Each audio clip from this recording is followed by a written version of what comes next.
Hello everyone! Today's joke of the day is why are ghosts so bad at lying? Stay tuned to find out. Our learning target for today is I can solve an equation with absolute value. So let's review some things about absolute value. Absolute value measures the distance between the number. Let me grab the pen here. The distance between the number and 0. Okay, so let's think about the absolute value of the following numbers. Okay, because the distance, a distance always has to be positive, our absolute value will always be positive. So if you look at the absolute value of -6 here, well, that's the distance of -6 from 0. You could look on a number line, you could count it out, but we know the distance of from -6 from 0 is equal to 6. Okay, now 7 is already positive, okay? So the distance between 7 and 0 is still just going to be 7, right? We move 7 to the right, okay? And now, again, the distance of -18 from 0, so the absolute value of -18 is going to be equal to 18, okay? So I'm also going to write here, the absolute value of any number can only be positive. Okay, because it's a distance, and we can't have a negative distance. Okay, so now let's solve some equations with absolute value. If we have an equation with an absolute value, we are going to get two solutions every single time. Our first one we find by just dropping the absolute value bars and then writing the equation exactly as it was. So we end up with x equals 2. That's our first one. Every time, you just drop the absolute value bars and write your equation exactly as you see it, okay? For our second one, we're going to drop our absolute value bars, so we'll keep x on the left-hand side, but it's going to be equal to the opposite of that number we have there. So it's going to actually be equal to -2. Because if you think about it, plugging it back in, this one would be, we have the absolute value of 2 is equal to 2. And so we get 2 equals 2. Okay, we know that's true. Now, if we look at number 2, we would take the absolute value of -2, see if that equals 2. Well, in fact, it does, right? Because we always just make the number positive. So we have 2 equals 2. And there we go. Okay? So then if we're looking at the absolute value of 6, or the absolute value of x equals 6, our first one is just going to be, we drop our absolute value bars and write it exactly as we see it. So x equals 6. That's our first solution. And then our second solution will be, we drop the absolute value bars and we write the opposite of what our answer is. So x equals -6. Okay, one way that we could write this to have them put together is we could do x equals, and then in curly brackets like that, we would have 6 and -6.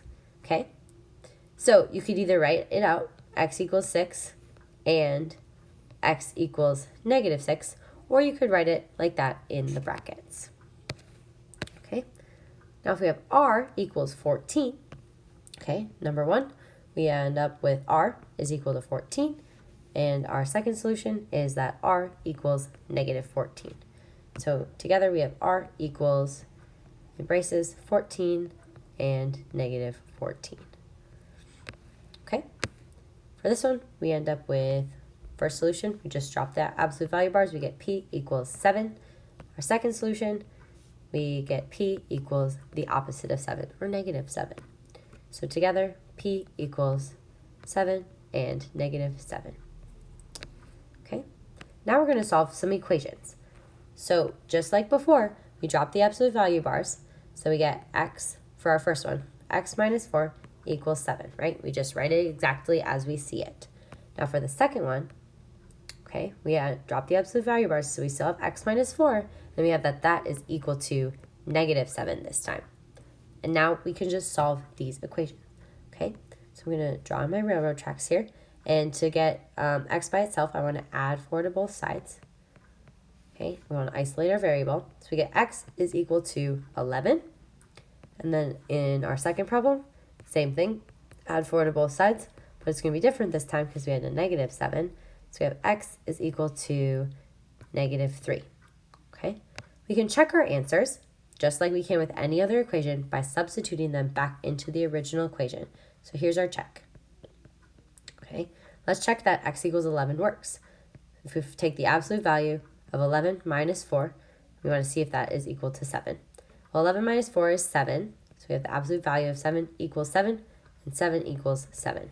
Okay, so we know that one works.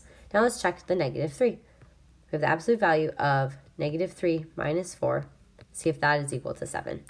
Well, negative 3 minus 4, that's negative 7, so we still have the absolute value of negative 7 equals 7, and then that is 7.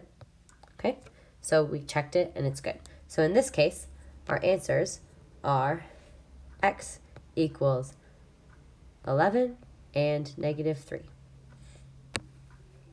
Okay, let's look at the next example. For our first solution, we just drop the absolute value bars and write it exactly as we see it. For our second, we drop the absolute value bars and change the sign on the answer. Okay, so we can solve these. We want to subtract 8 on both sides. So we get x is equal to negative 1 for our first answer, first solution. And then we get subtract 8 on both sides. X is equal to negative 15 for our second solution. So together, we have x is equal to negative 1 and negative 15. Okay, those are our two solutions. And we could check those again, but I'm not going to for time's sake. Okay, now this one will become a two-step equation, it looks like. So we'll drop our absolute value bars and write it exactly as we see it. Okay, and then we'll drop our absolute value bars and change the sign on the answer there. Okay, now we can just solve. It's a two-step equation. So we have 2x minus 5. So it means we want to add 5 on both sides to help isolate that variable. So we end up with 2x is equal to 10. Okay, and then we divide by 2 to isolate, to get x all by itself. Okay, and 10 divided by 2 gives us x equals 5 as one of our solutions. Right, for our second one, we do the exact same steps, but it will get a little different answer. We add 5 on both sides. We end up with 2x equals negative 5 plus 5, that gives us 0. Okay, but we can still have an answer. So we take, divide both sides by 2. We end up with x is equal to 0 divided by 2 gives us 0. So that's our other solution. So together we have x equals, in braces, 5 and 0. Those are our two solutions for this problem. Okay, now for this one, we do the same process. We drop our absolute value bars and write it exactly as we see it for the first one. So we get 3x plus 6 equals 9. And then for our second one, we get 3x plus 6 equals the opposite of 9. Okay, negative, oh, I didn't even write it in. Equals negative 9. Okay, now we can solve. So we want to subtract by 6 on both sides. Then we end up with 3x equals 9 minus 6, which is 3. We can divide by 3 on both sides to get that x equals 1 for our first solution. And now we subtract 6 on both sides for our second one. We get 3x equals negative 9 minus negative 9 6 gives us negative 15. So we divide by 3 on both sides to solve that, and we end up with x equals negative 15 divided by 3 gives us negative 5. So our solutions are x equals 1 and negative 5. Okay, for this one, we continue to do the same procedure. So for our first one, we take 9 minus 2x equals 6. Just write it exactly as we see it without the absolute value bars. And then, I'll change my color. For our second one, we get 9 minus 2x equals negative 6, the opposite of 6 there.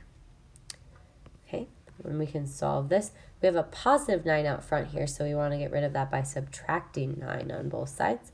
We get negative 2x equals 6 minus 9 gives us negative 3. Now our final step will be to divide by negative 2 on both sides. In this case, we're going to get a fraction. We're going to get that x equals negative 3 divided by negative 2. We can just write as 3 halves because those negative signs cancel out. So that's our answer there. And then for our second one, we want to subtract by 9 on both sides. Then we get negative 2x equals negative 6 minus 9 gives us negative 15. We can divide by negative 2 on both sides. And we get that x equals, again, the negatives cancel each other out. So we have 15 halves. So our answer on that side, 15 over 2. So our solutions are x equals 3 halves and 15 halves. Okay, you could convert those into mixed numbers, but it's not necessary. We can just leave them as those improper fractions there. Okay, one last example here. If we have our absolute value of 4x minus 2 equals 6, our first solution we'll just solve as written, just dropping the absolute value bars, and then we get 4x minus 2 equals negative 6 for our second equation that we're going to solve.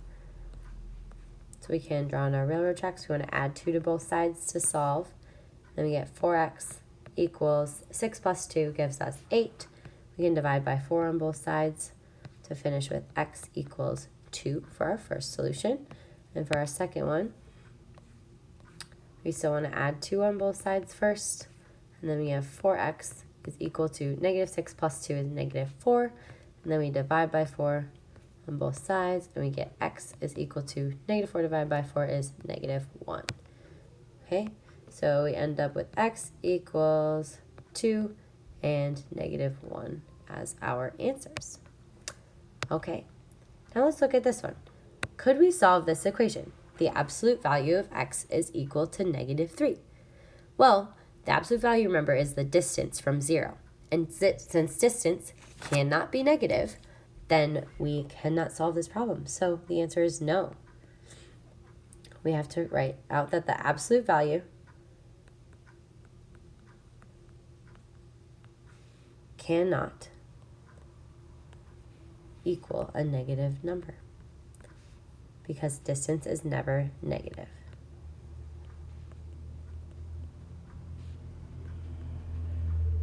All right, so quick summary. Absolute value takes any number and makes it positive.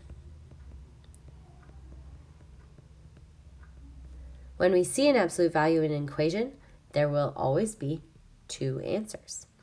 So our steps are going to be split the equation to get rid of the absolute value signs and then solve each equation as needed. All right, so joke of the day.